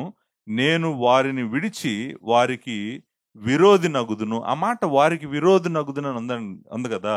నిజానికి తెలుగులో వారికి విరోధి నగుదును ఉంది, కానీ దాని వెనకాల ఉన్న మాట ఏంటంటే I will hide my face from them అనే మాట ఉంటుంది అనమాట. అంటే అర్థం ఏంటంటే నా ముఖాన్ని నేను వాళ్ళకి కనపడకుండా నేను దాచిపెట్టుకుంటాను, విముఖుడను అవుతాను అనేటువంటి మాట దాని యొక్క అర్థం అనమాట. సో కాబట్టి మీరు జాగ్రత్తగా గమనించాల్సింది ఏంటంటే ఆయన అంటాడు, నేను నా ముఖమును దాచిపెట్టుకుంటాను. ఎప్పుడు దాచిపెట్టుకుంటాడంటే ఆయనకు కోపము వచ్చినప్పుడు, ఆయన కోపం వచ్చినప్పుడు. సో ఇదే ట్రూత్ మనం యెషయా గ్రంథం చాలా చోట్ల చూస్తాం, కీర్తనలో చూస్తాము. ఆయన తన ముఖమును దాచిపెట్టుకుంటాడు, కనపడినోడు. ఇప్పుడు వీళ్ళు చూడండి, ఇక్కడ ప్రవక్త ఏం చెప్తున్నాడంటే వీళ్ళ మీదకి ఒక విపత్తు రాబోతుంది. ఆ విపత్తు వచ్చిన రోజు వాళ్ళు కేకలు పెడతారు, ప్రార్థన చేస్తారు, దేవుడి యొక్క సహాయాన్ని కోరుకుంటారు. కానీ దేవుడు వాళ్ళకి ఏ విధమైన సహాయము చేయడు. ఇది వాళ్ళ మీదకి రాబోతున్నటువంటి తీర్పు. మీరు మరలా గుర్తుపెట్టుకోండి, భూమి మీద సకల రాజ్యములకు రాజు దేవుడు. భూమి మీద అబ్సల్యూట్ పవర్ ఎవరికి లేదు, ఉందని వాళ్ళు అనుకుంటారు. అది ఏ కింగ్డమ్ అయినా, ఏ రాజ్యమైనా, ఏ చక్రవర్తి అయినా కూడా భూమి మీద ఉన్న అందరూ కూడా వాళ్ళకి అబ్సల్యూట్ పవర్ అంటే ఏంటంటే వాళ్ళ మీద ఎవరు లేరు, ఇంకా వాళ్ళే ఫైనల్ అథారిటీ అని అనుకుంటారు కదా. అలా అనుకోవద్దు. ఎందుకంటే వాళ్ళ మీద దేవుడు ఉన్నాడు, రాజ్యాల మీద దేవుడు రారాజుగా ఉన్నాడు, అధిపతిగా ఉన్నాడు. వాళ్ళు ఎప్పుడు కూడా అలా అనుకోకూడదనే చెప్తున్నాడు. దేవుడు వాళ్ళకి నేర్పిస్తాడు, వాళ్ళకి చూపిస్తాడు, వాళ్ళని ఏం చేయాలో అది చేసి ఏం చేస్తాడంటే, నీ అధికారము నేనిచ్చిన అధికారమే, నా వలన పొందేవు నువ్వు అధికారము, నిన్ను ఎక్కడికి తీసుకెళ్ళాలో అక్కడికి తీసుకెళ్తాను, ఏం చేయాలో అది చేస్తానని దేవుడు ఆయన తీర్పు తీరుస్తున్నాడు. ఇది తీర్పే, వాళ్ళ మీదకి వస్తున్నటువంటి తీర్పు. సో ఆ తీర్పులో వాళ్లకు ఏ సహాయము దొరకదంట. దేవుడు కూడా వాళ్ళ వైపు చూడ్డు, వాళ్ళ మాట వినడు. వాళ్ళు ఆ ఆపదలో, వాళ్ళ విపత్తులో వాళ్ళు నాశనమైపోవాల్సిందే. నాశనమైపోవటానికి దేవుడు విడిచిపెట్టేస్తాడు. సో చూడండి, వేరే వాళ్ళ జీవితాలను పాడు చేసి ఎవరైనా సంపాదించుకొని, ఎవరైనా వాళ్ళు పోగేసుకోవాలని చూస్తే గనక తప్పకుండా వాళ్ళు దేవుడి తీర్పును తప్పించుకోలేరు. నీతిని, న్యాయాన్ని పక్కన పెట్టి అన్యాయంగా గనక బేదలను, బలహీనులను వాళ్ళ రక్తము తాగి గనక నువ్వు కట్టావంటే నిన్ను జాగ్రత్తగా తప్పకుండా శిక్షించి, భయంకరంగా శిక్షించి, నువ్వు ఆపదలో ఉన్నప్పుడు, కేకలు పెడతా ఉన్నప్పుడు దేవుడు నీ ప్రార్థన కూడా వినడు. ప్రార్థన కూడా వినటం కాదు, తన ముఖం తిప్పుకొని ఉంటాడు. ఎందుకంటే చూడండి, ఆ పిక్చర్ చూడండి, అదంతా చూశాడు కదా. ఇదంతా వీళ్ళు ఏం చేశారో చూశాడు. చూసినప్పుడు ఎవరైతే చేశారో వాళ్ళు కేకలు పెడుతుంటే ఆయన ఇలా తిరిగాడు అనుకోండి, ఆయనకి తెలిసి ఎందుకు తిరుగుతున్నాడు. నువ్వు చేసిన దుర్మార్గం ఏంటి? పశువులాగా ప్రవర్తించావు, మరి వాళ్ళ మాంసం కోసుకొని తిన్నట్టుగా చేసావు వాళ్ళ జీవితాలని. ఇప్పుడు వచ్చి నువ్వు ప్రభు మా కష్టం వచ్చింది కాపాడు ప్రభు అంటే ఆయన ఎందుకు కాపాడతాడు? ఆయన ఎందుకు కాపాడాలి? అందుకని ఆయన ముఖం పక్కకి తిప్పుకున్నాడు. అంటే వీళ్ళకి తీర్పు తీరుస్తున్నాడు. అంటే నిజంగా తీర్పు తీర్చేవాడు దేవుడు, గుర్తుపెట్టుకోండి. ఈ భూమి మీద ఏ గొప్ప అధికారం కలిగినటువంటి వ్యక్తికైనా కూడా నిజమైన అధికారం లేదు. అధికారం, సర్వాధికారములు దేవుడి చేతిలోనే ఉన్నాయి. భూమి మీద పాపం చేసి, కీడు చేసి, దుర్మార్గం చేసి, అన్యాయం చేసి దేవుడి చేతిలో నుంచి తప్పించుకుంటాము అని ఎవరన్నా అనుకుంటున్నారేమో, ఎవరు తప్పించుకోలేరు. దయచేసి మీరు వ్యక్తిగతంగా కూడా ఆలోచించండి ఇక్కడ. వ్యక్తిగతంగా ఏం ఆలోచించాలంటే, మనము దేవుని బిడ్డలంగా వేరే వాళ్ళ జీవితాలను పాడు చేసి, నీతి న్యాయాలను పక్కన పెట్టి, మనము సంపాదించాలని ప్రయత్నం చేస్తే గనక, మనకు కూడా ఇదే శిక్ష వస్తది. ఎగ్జాక్ట్‌గా ఇలానే వస్తది. మన జీవితాల్లో కూడా దేవుడు మనం తట్టుకోలేని ఆపదను తీసుకొస్తాడు. ఆ రోజు మనం తట్టుకోలేం. గుర్తుపెట్టుకోండి. అలా చేయకండి ఎప్పుడు కూడా.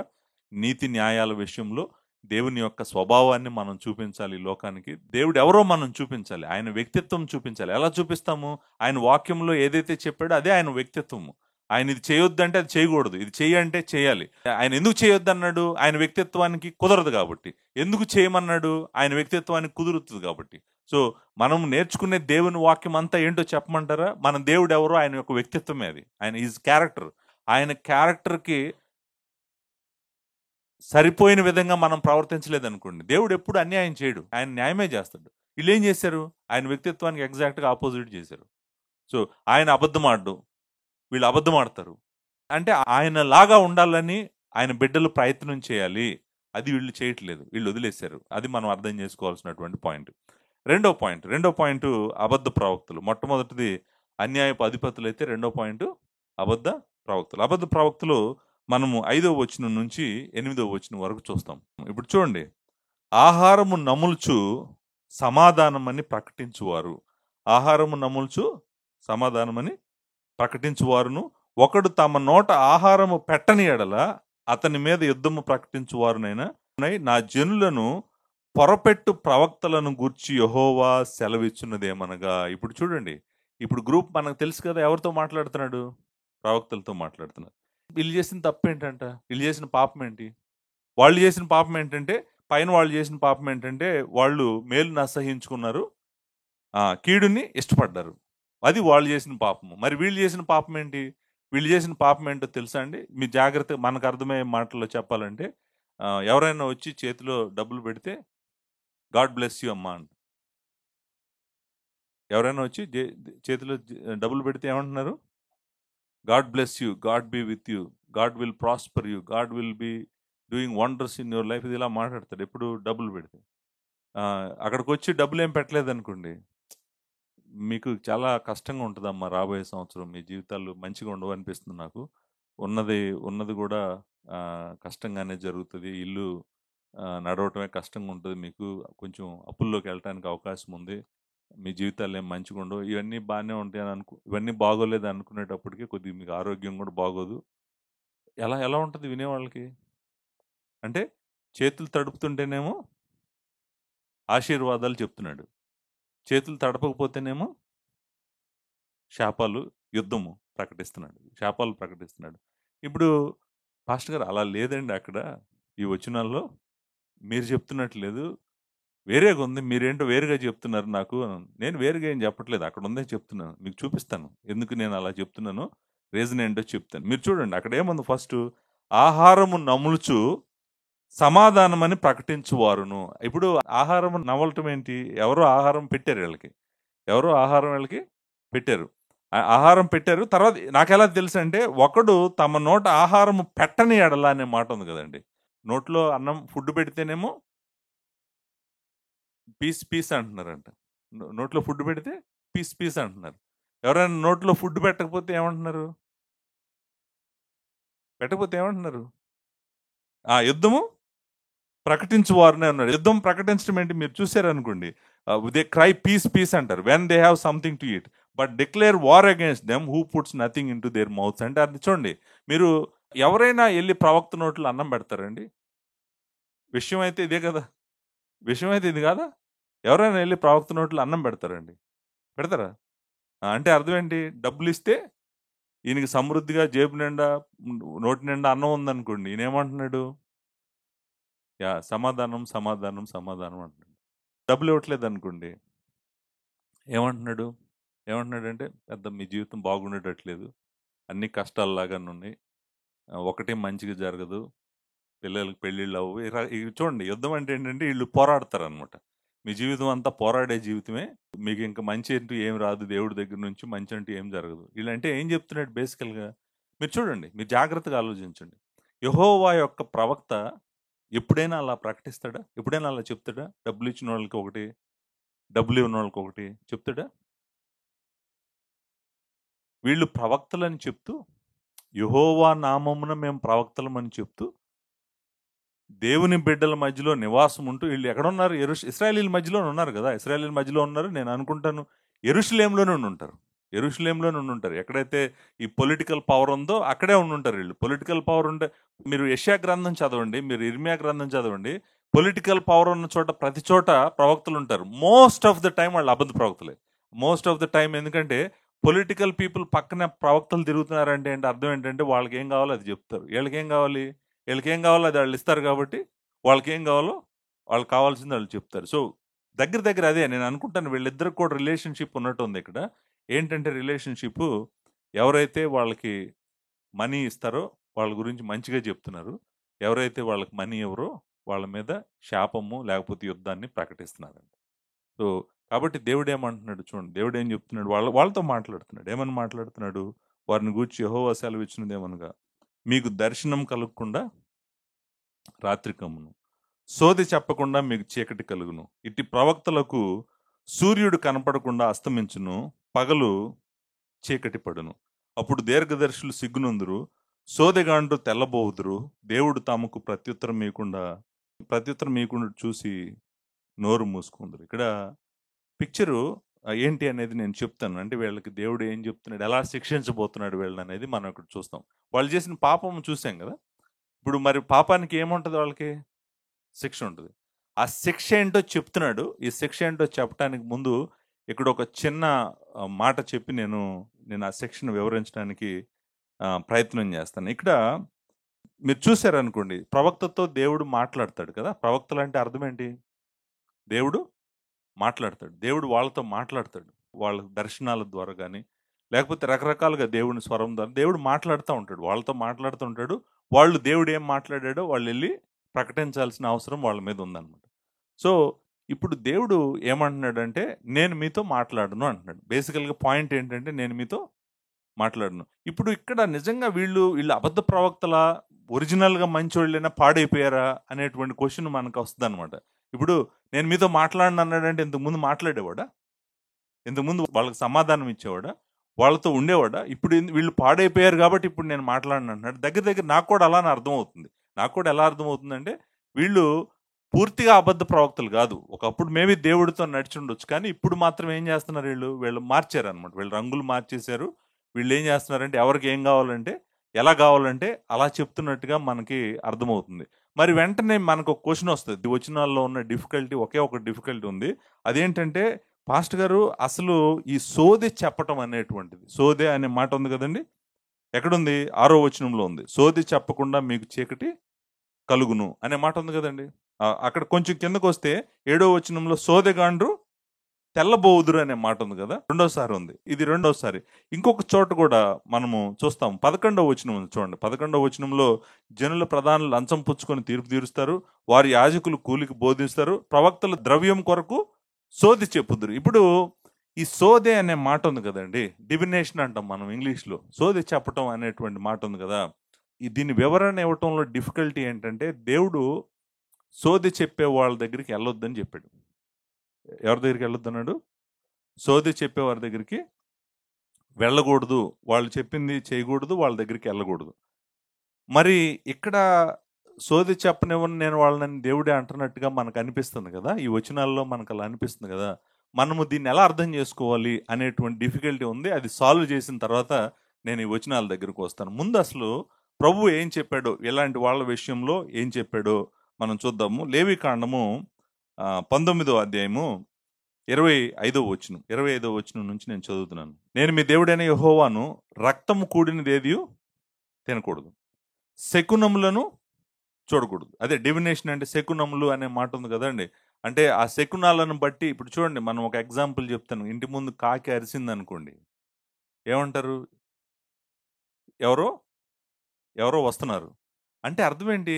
అంటే జరగబోయేదాన్ని ఒక సూచన ద్వారా, ఒక శకునము ద్వారా జరగబోయేది చెప్తున్నామంటే, వాళ్ళని మనం ఏమంటే సోది చెప్పేవాళ్ళు బేసికల్‌గా సోది చెప్పడం అంటే ఏంటంటే, వాళ్ళేమంటారంటే జరిగినయి చెప్తాం, జరుగుతున్నయి చెప్తున్నాం, జరగబోయేయి చెప్తాం అంటుంటారు కదండీ!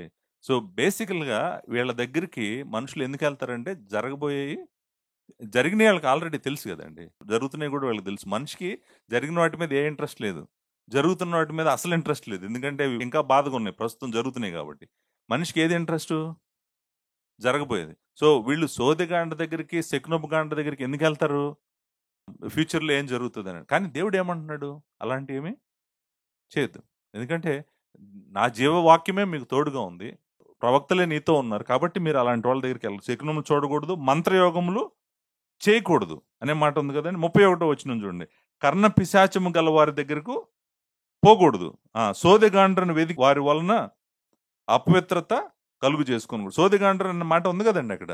సోదెగాండ్ర దగ్గరికి వెదికి వారి వలన అపవిత్రత కలుగు చేసుకోకూడదు. సో దేవుడు ఏమంటున్నాడు? సోది చెప్పటం లేకపోతే సోదిగాండ్ర దగ్గరికి వెళ్ళటం అనేటువంటి దేవుడు అంగీకరించట్లేదు. శకునములు గాని ఇలాంటివేమి కూడా అంగీకరించట్లేదు. ఇంకొంచెం ముందుకు వద్దాం. ద్వితీయోపదేశకాండం 18వ అధ్యాయము 9వ వచనం నుంచి కొన్ని మాటలు చదువుతాను. చదివిన తర్వాత మనం మీకాకు వచ్చేద్దాం. నీ దేవుడైన యెహోవా నీకు ఇచ్చున్న దేశమున నీవు ప్రవేశించిన తర్వాత ఆ జనములు ఏ కృత్యములను నీవు చేయ నేర్చుకొనకూడదు. తన కుమారునైనను తన కుమార్తెనైనను అగ్నిగుండము దాటించు వానినైనను శకునము చెప్పు సోదెగానినైనను మేఘ శకునములను గాని ఏమంటారు సర్ప శకునములను గాని చెప్పువాన్నైనను చిల్లంగి వాన్నైనను మాంత్రికుడినైనను ఇంద్రజాలకునినైనను కర్ణపిశాచమును అడుగువాడినైనను దయ్యముల వద్ద విచారణ చేయువాడినైనను మీ మధ్య ఉండనీయకూడదు. ఉండనీయకూడదు అంటే మీకు అర్థమైంది కదా, విషయం ఏంటో అర్థమైంది. చాలా డీప్గా ధర్మశాస్త్రము ఇంత స్పష్టంగా చెప్తుంది కదా. ఇంత స్పష్టంగా చెప్పేటప్పుడు మరి మీకా ఇలా మాట్లాడుతున్నాడేంటి? మీకా ఎలా చెప్తున్నాడేంటి? మీకా ఏమని చెప్తున్నాడు? ప్రవక్తల గురించి ఏం చెప్తున్నాడు? ఈ ప్రవక్తలు డబ్బు తీసుకుంటున్నారు, డబ్బు తీసుకొని పీస్ అంటున్నారు, డబ్బు తీసుకోపోతేనేమో మీ జీవితాలు బాగోవు అని చెప్తున్నారు. కాబట్టి వీళ్ళ మీద ఏమంటున్నాడు? దర్శనము కలుగకుండా రాత్రికమును, సోది చెప్పకుండా మీరు చీకటి కలుగును. ఇక్కడ నేను అంటే ఇక్కడ వాడినటువంటి ఈ సోదె అనేటువంటి మాట మనము నాకు అర్థమైనంత వరకు ఈ కాంటెక్స్ట్‌లో నేను చూస్తే నాకు అర్థమైంది ఏంటంటే, ఇది లేవీ కాండము, ద్వితీయోపదేశ కాండము చెప్తున్నటువంటి సోదె గురించి కాదిది. ఈ సోదె ఏంటంటే జరగబోయేది చెప్పగలిగినటువంటి సామర్థ్యం. వాళ్ళకి ఇప్పుడు ప్రవక్తకి జరగబోయేది చెప్పగలిగిన సామర్థ్యం ఉంటది. నిజానికి ఆ సోదె అని అనువాదం చేశాడు గానీ, నేను అనుకుంటాను అంటే జరగబోయే విషయాలను చెప్పలేరు వాళ్ళని రాసినట్టయితే బాగుండేదని అనిపించింది 3వ అధ్యాయంలో.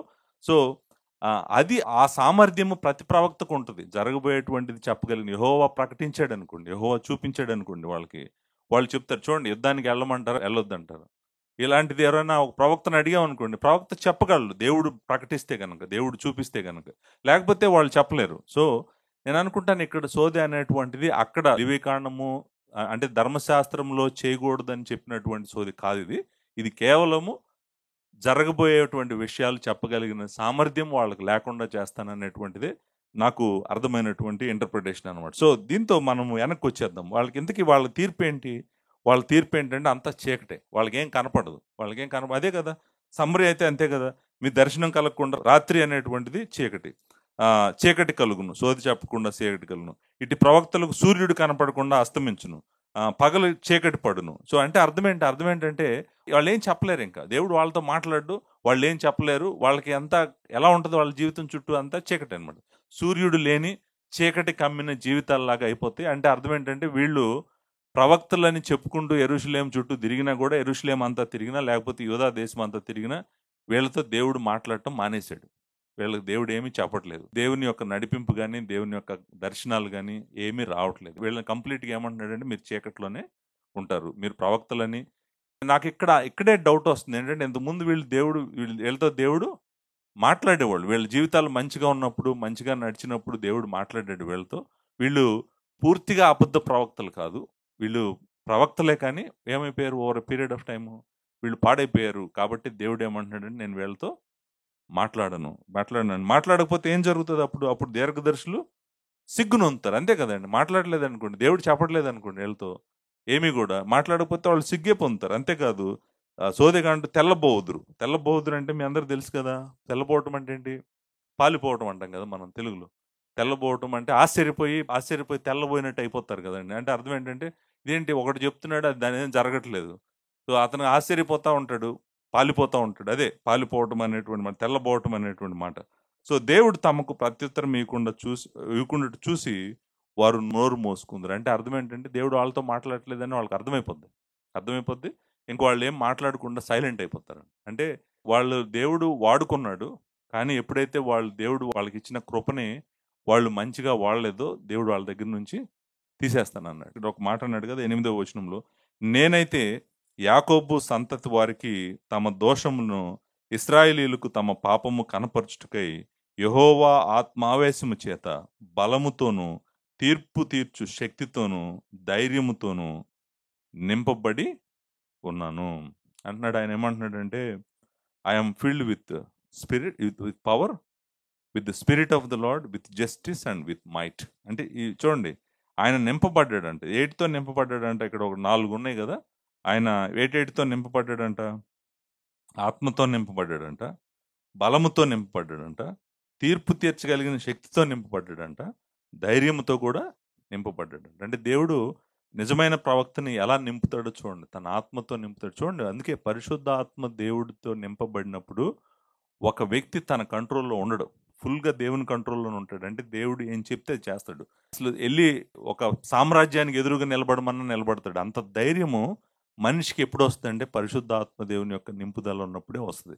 లేకపోతే రాదు. పరిశుద్ధాత్మ దేవుడు, ఆత్మైన దేవుడు నింపి వాళ్ళని ధైర్యం ఇవ్వకపోతే ఎలా ఎళ్లి ప్రకటిస్తాడండి? యెరూషలేములో ఇలా ప్రకటించగలడా ధైర్యం లేకపోతే? ఆ ధైర్యం గూడా దేవుడే ఇచ్చాడు.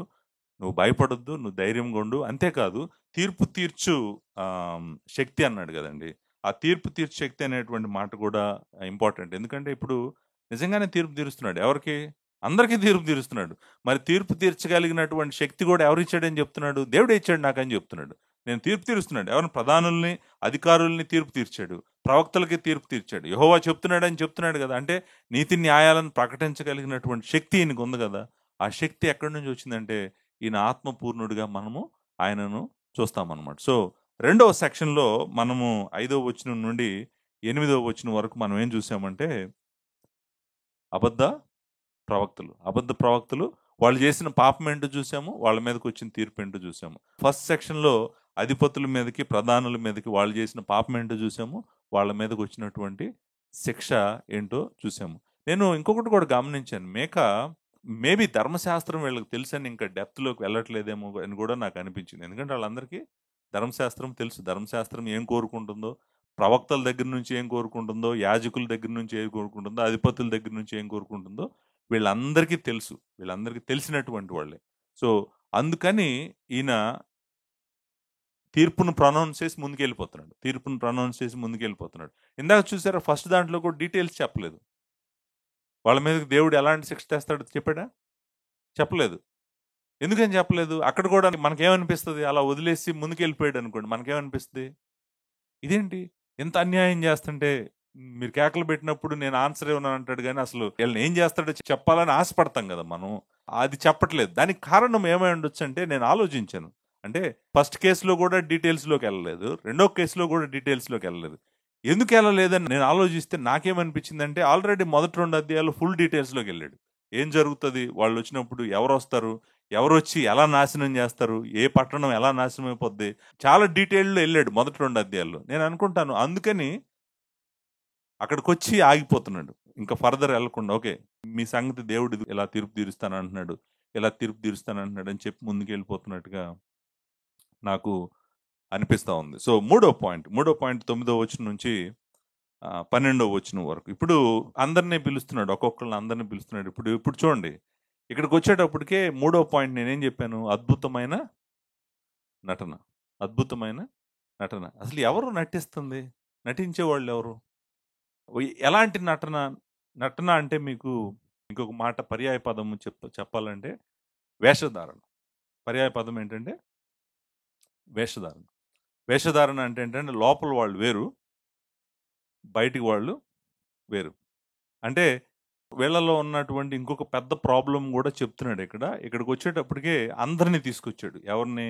అధిపతుల్ని, ప్రధానుల్ని, తర్వాత ప్రవక్తల్ని, తర్వాత యాజకుల్ని, అందరిని, మొత్తం అన్ని గ్రూపులను తీసుకొచ్చాడు ఈ మూడో పాయింట్లోకి వచ్చేటప్పటికి.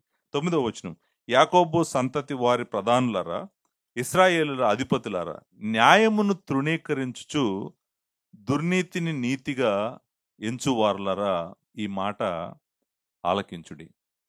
నాకు ఈ వచనం చదువుతున్నప్పుడు ఇంకొక పాయింట్, నేను ప్రవక్తల దగ్గర ఒక పాయింట్ మర్చిపోయాను. నేను మళ్ళీ వెనక్కి వస్తున్నాను. వెనక్కి వచ్చి 9వ వచనం దగ్గరికి వెళ్తాం. 9వ వచనం చదివేసి నేను వెనక్కి వస్తున్నాను. ఇప్పుడు ప్రవక్తల దగ్గర నేను మర్చిపోయిన పాయింట్ ఏంటంటే, వీళ్ళు నా జనులను పొరపెట్టు అనే మాట ఉంది కదండి 5వ వచనంలో. 5వ వచనం ఏముంది? వాళ్ళు అతని మీద యుద్ధం ప్రకటించువారే నా జనులను పొరపెట్టు ప్రవక్తలు అనేటువంటి మాట మనం చూసాం కదా. పొరపెట్టటము అనే అంటే ఏంటి? పొరపెట్టడం అంటే అర్థం ఏంటంటే, వాళ్ళు నడవాల్సిన మార్గంలో నడవకుండా వాళ్ళను పక్కకి లాక్కెళ్ళిపోతారంట. అంటే మిస్లీడింగ్ అంటాం కదా, యాస్ట్రే అనేటువంటి మాట వాడతాం. అంటే వాళ్ళు వెళ్ళాల్సిన మార్గంలో, ఇప్పుడు ప్రవక్త ఏం చెప్పాలి? నిజమైన మార్గం చూపించాలి, దేవుని మార్గం చూపించాలి, నిజమైన మార్గంలో నుంచి పక్కకి వెళ్లకుండా చూడాలి ప్రవక్త. కానీ వీళ్ళు ఏం చేస్తున్నారు?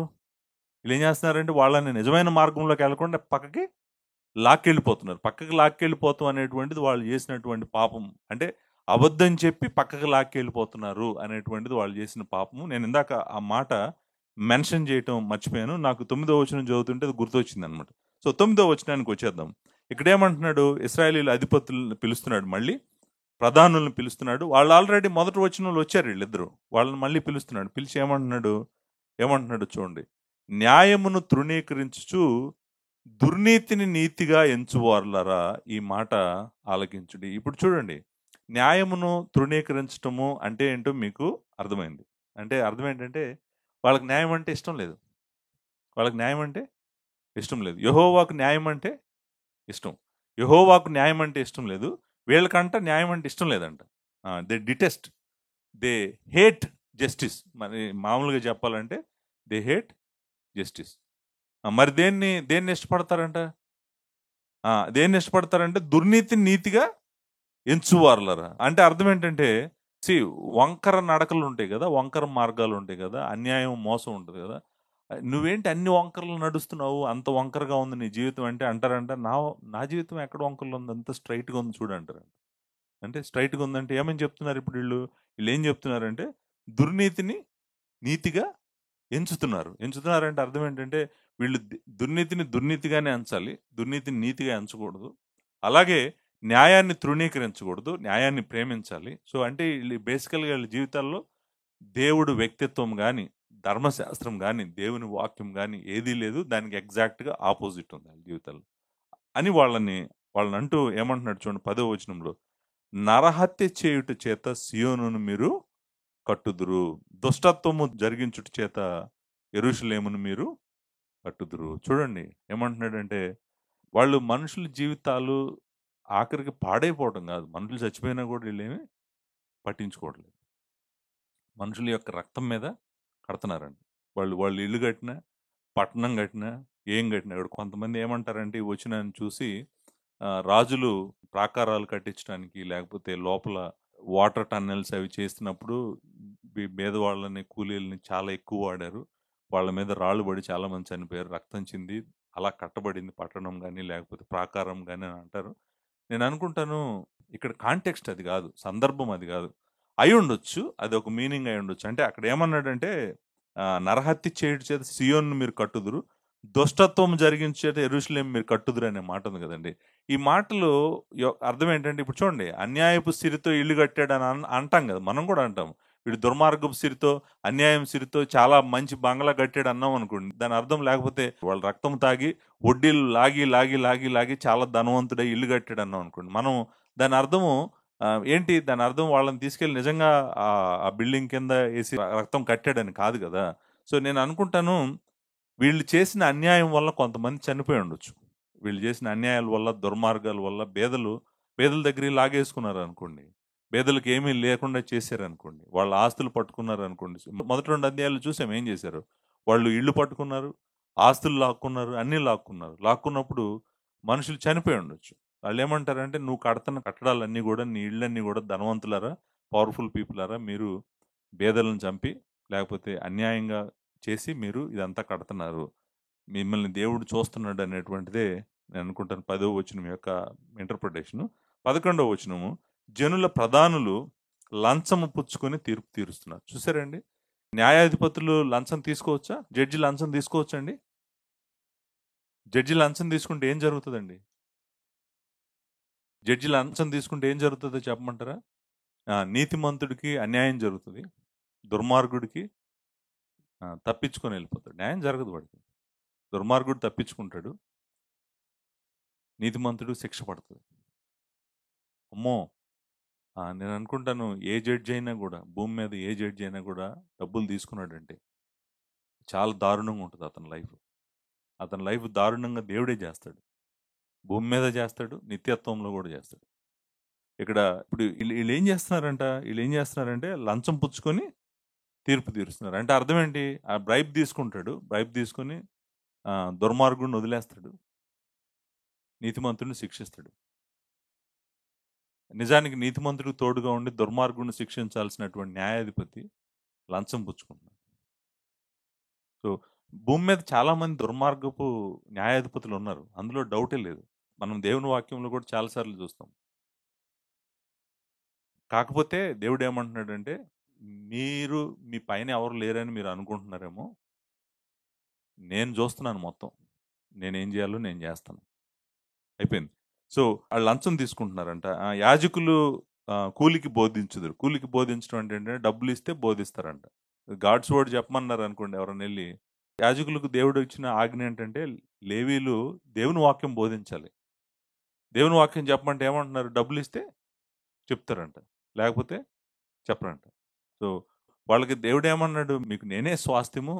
ఇశ్రాయేలీయులందరి మధ్యలో మీకు మొత్తం నేనే సమకూరుస్తాను. మీరు బ్రతకటానికని దేవుడు లేవీయులకు చెప్తే, లేవీయులు ఏమంటున్నారు ఇప్పుడు? డబ్బులిస్తే చెప్తారంట. లేకపోతే చెప్పరంట. తర్వాత అంతేకాదు వారి యాజకులు కూలికి బోధిస్తారు. ప్రవక్తలు ద్రవ్యం తీసుకొని భవిష్యత్తు చెప్తారు. సోది చెప్పుదురు అనే మాట ఉంది కదా! మళ్ళీ వాళ్ళు డబ్బులిస్తే ఫ్యూచర్ చెప్తారంట. లేకపోతే చెప్పరంట. డబ్బులు ఇవ్వకపోతే చెప్పరంట. సో, నేను అనుకుంటాను వీళ్ళని మనం నిజమైన ప్రవక్తలు అనకూడదు ఇంక. ఎప్పటికీ అనకూడదు. వీళ్ళు అబద్ధ ప్రవక్తలే. అక్కడ అబద్ధ ప్రవక్తలే. అంటే ఇందాక మనం చూసిన 5, 6, 7 వచనాల్లో వాళ్ళు అబద్ధ ప్రవక్తలే. ఇక్కడ కూడా అబద్ధ ప్రవక్తలు. ఒకప్పుడు మంచోళ్ళు అయి ఉండొచ్చేమో గానీ ఇప్పుడు ఏమైపోయారు వీళ్ళు? అబద్ధ ప్రవక్తలు అయిపోయారు. అయినను వారు యెహోవాను ఇది చూడండి ఇక్కడ ఇక్కడ వాళ్ళ నటన అంతా కనిపిస్తుందండి. మామూలుగా నేను ఇందాక ఏమన్నాను? అద్భుతమైన నటన అన్నాను కదా! వాళ్ళ నటన చూడండి ఏ లెవెల్‌లో ఉందో. ఇప్పుడు వాళ్ళు చేస్తుందేంటో చెప్పాడు. వాళ్ళు చేస్తుందేంటో చెప్పి ఇప్పుడు ఏం చేస్తున్నారంటే వాళ్ళు చూడండి. వాళ్ళు చెప్తున్నారు అయినను వారు అనే మాట ఉంది కదండీ! ఇదంతా చేస్తున్నారంట. ఆ! అయినా కూడా ఏం చేస్తారంట? వారు యెహోవాను ఆధారము చేసుకొని ఆధారం చేసుకోవటం అంటే ఏంటండి? చూడండి మనం గోడను ఆధారం చేసుకోవాలని అంటే అర్థం ఏంటంటే ఇది ఇలా నేను గోడ ఉందనుకోండి. గోడకి లీన్ అయ్యాననుకోండి. గోడ మీద ఇలా వంగున్నాననుకోండి. నేను దాన్ని ఆధారం చేసుకుంటున్నాను. వీళ్ళంట యెహోవాను ఆధారం చేసుకుంటున్నారంట. ఇవన్నీ చేస్తా. ఇవన్నీ చేస్తా కూడా ఆయన మీద ఆనుకుంటున్నారంట. నేనంటాను అసలు ఆయన మీద ఆనుకోవటం ఏంటి? నువ్వేమో అన్యాయం చేసి, వాళ్ళ జీవితాలు నాశనం చేసి చర్చ్‌కొచ్చి ఏమంటున్నాడు? నేను యెహోవా మీద ఆనుకున్నానంటున్నాడు. యెహోవా మీద ఆనుకుని, ఆధారం చేసుకొని, యెహోవా మన మధ్యన ఉన్నాడు గదా! ఏ కీడు మనకు రానేరదని అనుకుంటున్నారు. అంటే చూడండి. అంటే అర్థం ఏంటి? అర్థమేంటో చెప్పమంటారండి? అర్థమేంటో చెప్తాను వినండి. వీళ్ళకి యెహోవా కావాలి. ఎందుకు గావాలి? యెహోవా కావాలి. ఏ కష్టము రాగూడదు. ఏ ఇబ్బంది రాగూడదు. సంపద రావాలి. ఆరోగ్యంగా ఉండాలి. హ్యాపీగా ఉండాలి. వీటన్నిటికి ఎవరు కావాలి? యెహోవా కావాలి. కానీ యెహోవా యొక్క వ్యక్తిత్వం వద్దంట వీళ్ళకి. యెహోవా కావాలంట. యెహోవా యొక్క వ్యక్తిత్వం మాత్రం వీళ్ళకి వద్దంట. అంటే ఆయన నీతిమంతుడు కాబట్టి నువ్వు కూడా నీతిమంతుడిగా ఉండాలి. ఆయన న్యాయవంతుడు కాబట్టి నువ్వు కూడా న్యాయవంతుడిగా ఉండాలి. ఆయన కనికరం గలవాడు కాబట్టి నువ్వు కూడా కనికరంగా ఉండాలి. ఆయన దయా జాలి గలవాడు కాబట్టి దీర్ఘశాంతుడు కాబట్టి నువ్వు కూడా అలా ఉండాలి. ఆ లక్షణాలు ఏం వద్దంట. ఆ లక్షణాలు వద్దంట. ఆ లక్షణాలన్నీ తీసి పక్కన పెట్టి ఆయన మాత్రం కావాలంట. ఎందుకు కావాలంట ఆయన అంటే వీళ్ళని కాపాడటానికి కావాలంట. వీళ్ళకి తోడుగా ఉండటానికి కావాలంట. వీళ్ళని నడిపించడానికి కావాలంట.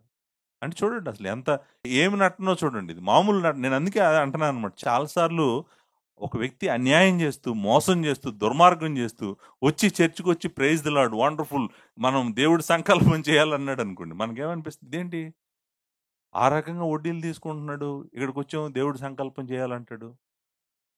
అంటే దీన్ని ఏమంటాం మనం? ఏ నటన ఏ లెవెల్ నటనో చూడండి. మామూలు నటన కాదు ఇది. అంటే అర్థం ఏంటంటే వాళ్ళు ఏమంటున్నారో తెలుసా అండి? వీళ్ళు ఏమంటున్నారో తెలుసా? యెరూషలేములో దేవుడున్నాడు. యెరూషలేములో దేవుడున్నాడు. యెరూషలేము దేవుడు ఏర్పరచుకున్న పట్టణం. దేవాలయం ఉందిక్కడ. దేవుని సన్నిధి ఉందిక్కడ. అసలు ఎవ్వరు మనల్నేమి చేయలేరు. ఆయనుండగా మనల్ని ఎవ్వరు తాకలేరని చెప్తున్నారంట. ఆయన్ని ఆనుకున్నారంట. అర్థమైందండి. ఆనుకున్నారు. ఆనుకొని ఇప్పుడు చెప్తున్నటువంటి మాటలు చూడండి. మన మధ్యనున్నాడు. యెహోవా మన మధ్యనున్నాడంట. ఏ కీడును మనకు రానేరదని అనుకుంటున్నారండి. అనుకుంటున్నారంటే నేనేమంటానంటే, ఇంత దుర్మార్గం చేస్తా, ఇంకొక వైపు దేవుడిని ఆశ్రయిస్తున్నాం అన్నట్టుగా మాట్లాడుతున్నారు కదా! దీన్నే నటన అన్నాను నేను. దీన్ని అద్భుతమైన నటన ఇది. మామూలు నటన కాదనమాట. సో, ఈ నటన చేస్తున్నారు. దేవుడికి తెలుసు ఈ నటన చేస్తున్నారని. దేవుడు మాకు తోడుగా ఉన్నాడని చెప్తున్నారు కదా! అందుకే ప్రవక్త ఏమంటాడు చూడండి 12వ వచనంలో. కాబట్టి అనే మాట ఉంది కదండీ! ఆ కాబట్టిని అండర్‌లైన్ చేసుకోండి. కుదిరితే సర్కిల్ చేయండి. కావాలంటే హైలైటర్ పెట్టుకోండి. ఆ కాబట్టి అంటే అర్థం ఏంటి అర్థం? కాబట్టి అంటే అర్థం ఏంటి? మీరిలా చేస్తున్నారు గాబట్టి, అంటే యెహోవా కావాలంట గాని, యెహోవా వ్యక్తిత్వం వద్దన్నారు గాబట్టి, మీకాయన కాపుదల గావాలి, ఆయన ఆశీర్వాదాలు గావాలి, ఆయన జీవితం మీకు వద్దన్నారు గాబట్టి, ఏం చేస్తానంటున్నాడు? చేను దున్నబడినట్లు మిమ్మును బట్టి సీయోను దున్నబడును. యెరూషలేము రాళ్ల కుప్పలగును. మందిరమున్న పర్వతము అరణ్యములోని ఉన్నత స్థలం వలె అగును. ఏమంటున్నాడు తెలుసా? యెరూషలేమును మర్చిపోండి అని చెప్తున్నాడింక. యెరూషలేముని మర్చిపోండి. యెరూషలేముగా ఇంకెప్పటికీ ఉండదు. మనము ఈ ఈ మాట షోమ్రోను గురించి చూసాం కదా మొదటి అధ్యాయంలో. మొదటి అధ్యాయం 6వ వచనంలో ఏముంది? అక్కడ కూడా ఒక కాబట్టి ఉంది కదా! ఎక్కడ? మొదటి అధ్యాయం 6వ వచనంలో. కాబట్టి నేను షోమ్రోనును చేనులో ఉన్న రాళ్ల కుప్ప వలె చేస్తాను. ద్రాక్ష చెట్లు నాటదగిన స్థలంగా దాన్ని ఉంచెదను. దాని పునాదులు బయలుపడినట్లు దాని కట్టడి రాళ్ల లోయలో పారవేసేదను. మీరు చూడండి ఎగ్జాక్ట్‌గా షోమ్రోన్‌కి ఏం చేస్తానన్నాడు? ఇప్పుడు ఎవరికి చేస్తానంటున్నాడు? యెరూషలేముకి చేస్తానంటున్నాడు. ఈళ్ళేమంటున్నారు? యెరూషలేములో దేవాలయం ఉంది. సొలొమోను దేవాలయం కట్టాడు. పరిశుద్ధ స్థలం ఉంది. అతి పరిశుద్ధ స్థలం ఉంది. మందసం ఉంది. కెరూబుల మధ్యలో యెహోవా ఉన్నాడు. అసలు ఎవరు భూమి మీద ఏ చక్రవర్తి వచ్చి యెరూషలేముని తాకగలడని ఈళ్ళు అంటున్నారు. ఆయనేమంటున్నాడు? నేనే వద్దన్నప్పుడు, నేనే మీ జీవితాల్లో వద్దన్నప్పుడు ఇంకేంటి క్వెషను? అయిపోయింది మీరు మొత్తం మీ జీవితాలు మొత్తం శిక్షలోకి వెళ్ళిపోతున్నాయి. నేను యెరూషలేము మొత్తం గూడా కుప్పలు కుప్పలుగా చేసేస్తాను. మందిర పర్వతం దున్నుతాను. చూడండి అంటే అర్థం ఏంటంటే ఇంక మందిరం లేదు, ఏమీ లేదు. యెరూషలేం లేదు. అందరూ నాశనానికి వెళ్ళిపోబోతున్నారని చెప్పి దేవుడు ప్రకటించాడు. నేను అనుకుంటాను ఇక్కడ నాకు అర్థమవుతుంది ఏంటంటే ప్రవక్తల్ని అవమానపరచటమే కాకుండా ప్రవక్తల జీవితాలు కూడా తలక్రిందులైపోబోతున్నాయని ఈ వచనం మనకు కన్ఫర్మ్ చేస్తుందనమాట.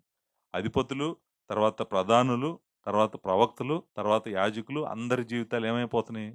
మనకి 12వ వచనం ఏం చెప్తుంది? మొత్తం నాశనం అయిపోబోతుంది అనేటువంటిది చాలా స్పష్టంగా ప్రవక్త చెప్తున్నాడు. సో, వేషధారణ ఆఖరికి ఎక్కడికి తీసుకెళ్తుందంటే మొత్తం దేవుడి యొక్క భయంకరమైన తీర్పుకి వీళ్ళని నడిపించింది. సరే ఇప్పుడు మీకా ప్రకటించాడు ఇది యెరూషలేములో. 3వ అధ్యాయం అంతా అయిపోయింది ఇప్పుడు. ఇది ప్రకటించాడు యెరూషలేములో. ప్రకటిస్తే ఎలాంటి స్పందన వచ్చి ఉంటదనుకుంటున్నారు మీరు? యెరూషలేములో ప్రకటించాడు. యెరూషలేమును దున్నేస్తాడు దేవుడు. యెరూషలేము బతకదు. యెరూషలేము అయిపోయింది అని చెప్పాడనుకోండి. వాళ్ళు ఏం చేసుంటారనుకున్నాడు? ఏం చేసుంటారనేటువంటిది ఈయన చనిపోయిన తర్వాత యిర్మీయా వస్తాడు గదా! యిర్మీయా చెప్తాడు. యిర్మీయా కాలంలో డిస్కషన్ జరుగుతది. మీకా ఏం జెప్పాడు? చెప్పిన రోజు మీకాని ఏం జేశారనే డిస్కషను మనం అర్థం జేసుకోవాలంటే యిర్మీయా గ్రంథము 26వ అధ్యాయం అయిపోయింది. లాస్ట్ పాయింట్ చెప్పేసి నేను ముగించేస్తాను. యిర్మీయా గ్రంథము 26వ అధ్యాయం. ఇక్కడ యిర్మీయా ప్రకటించినప్పుడు వాళ్ళు 8వ వచనము 26వ అధ్యాయం 8వ వచనం, జనులకు అందరికీ ప్రకటింపవలనని యెహోవా యిర్మీయాకు ఆజ్ఞాపించిన మాటలన్నిటిని అతడు పలికి చాలించిన తర్వాత యాజకులను ప్రవక్తలను జనులందరూ అతను పట్టుకుని ఏం చేయాలన్నారు? నీకు మరణ శిక్ష నొందక తప్పదు. ఏమన్నారు? చంపుతా ఉన్నారు. ఎవరిని? యిర్మీయాని చంపుతా ఉన్నారు. ఏంటి యిర్మీయా ఎవరు చంపుతానన్నారు? మీరు చంపుతాం అన్న గ్రూప్ కూడా చూడండి. యాజకులు, ప్రవక్తలు, జనులందరూ అతన్ని పట్టుకుని చంపుతానన్నారంట. చంపుతానన్నారు.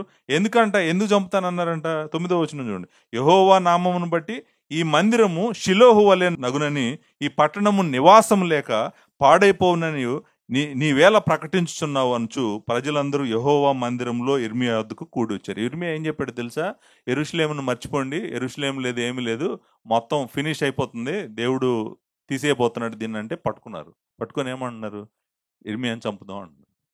యిర్మీయాని చంపుదాం. ఎందుకంటే యెరూషలేము నాశనం అయిపోద్దని చెప్తున్నాడు, మందిరం నాశనం అయిపోద్దని చెప్తున్నాడు. కాబట్టి యిర్మీయాని పట్టుకొని చంపేద్దాం అంటున్నాడు.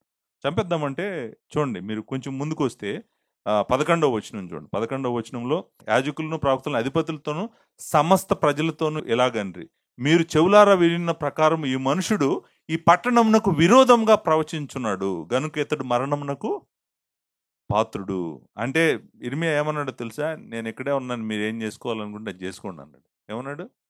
నేను నేను మీ దగ్గరే ఉన్నాను, మీరు నన్ను చంపాలంటే చంపండి, మీరు ఏం చేయాలనుకుంటే అది చేయండి. 14వ వచనంలో అంటాడు, ఇదిగో నేను మీ వశంలో ఉన్నాను, మీ దృష్టికి మంచిదేదో యుక్తమైనదేదో చేయండి అన్నాడు. చేయండి అనేటప్పటికే మీరు అప్పుడు ఇదంతా డిస్కషన్ జరుగుతూ ఉన్న టైంలో 16వ వచనం, కాగా అధిపతులను జనులందరూ యాజకులతోనూ ప్రవక్తలతోనూ ఇట్లనిరి, ఈ మనుష్యుడు మన దేవుడైన యెహోవా నామమును బట్టి మనకు సమాచారం ప్రకటించున్నాడు గనుక ఇతడు మరణమునకు పాత్రుడు కాడు.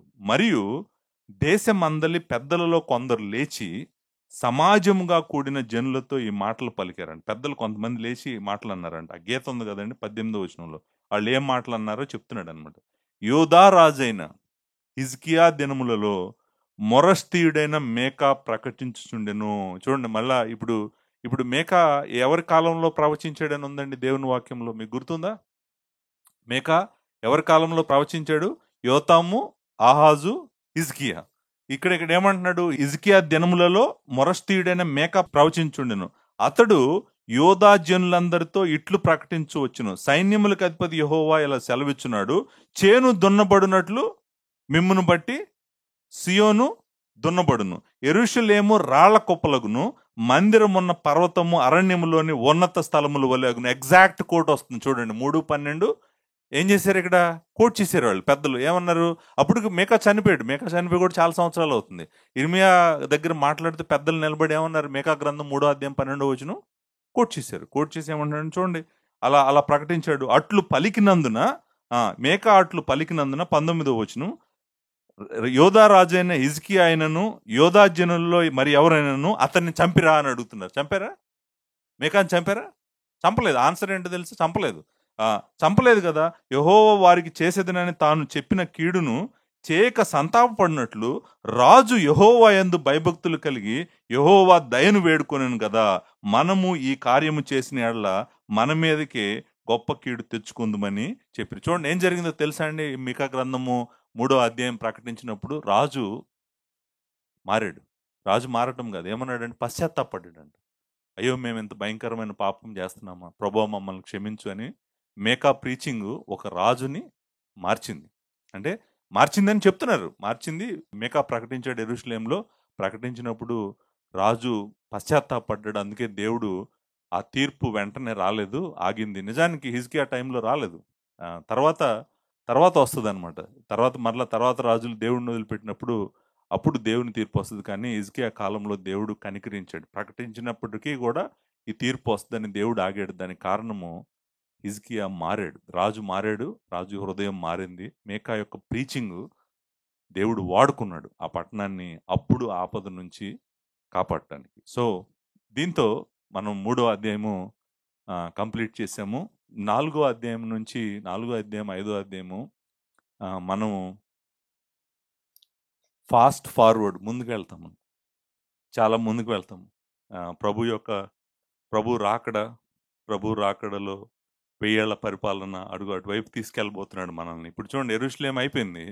యెరూషలేం అయిపోయిన తర్వాత నెక్స్ట్ ఏంటి? యెరూషలేము నాశనం అయిపోబోతుందని చెప్తున్నాడు. నిజానికి ఇర్మియా చూసాడు కళ్ళతో. ఇర్మియా కళ్ళతో ఏం చూసాడంటే, ఇర్మియా కళ్ళతోని యెరూషలేము తన కళ్ళ ముందే నాశనం అయిపోయింది. మొత్తం బబులోను సామ్రాజ్యం వచ్చి మొత్తం నాశనం చేసేసింది. నాశనం చేసేస్తే విలపిస్తూ విలాప వాక్యాలు రాశాడు. ఎవరు? ఇర్మియా కళ్ళ ముందే జరిగింది ఇదంతా కూడా. సో, మనల్ని ఇప్పుడు సడెన్‌గా దేవుడు ఆత్మపూర్ణుడిగా మనల్ని ఇంకెక్కడికో తీసుకెళ్ళబోతున్నాడు వచ్చే వారం. 4 అధ్యాయం నుంచి మరలా మనం బ్యాక్ అండ్ ఫోర్త్ ఎళ్తుంటాము. బట్ నిజంగా దేవుడు వాక్యము ఎంత సత్యమో మనం ఎగ్జాక్ట్‌గా 4 అధ్యాయం నుంచి చూడబోతున్నాము. దేవుని విస్తారమైన కృప మీ అందరికీ తోడుగా ఉండుగాక. Thank you very much.